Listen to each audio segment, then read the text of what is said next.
1911 год вошел в историю Абхазии как год стихийного бедствия, год большого снега. С 3 на 4 января выпал снег в Сухуме, покрыв весь город.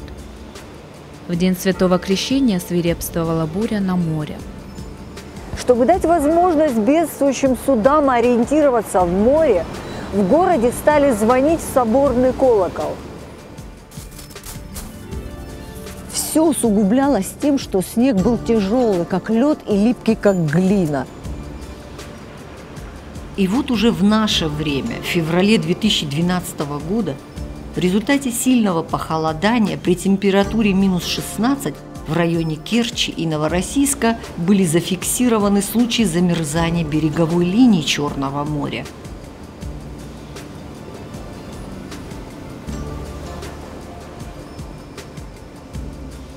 Одним словом, еще долго приходили в себя жители Абхазии, справляясь с последствиями стихийного бедствия.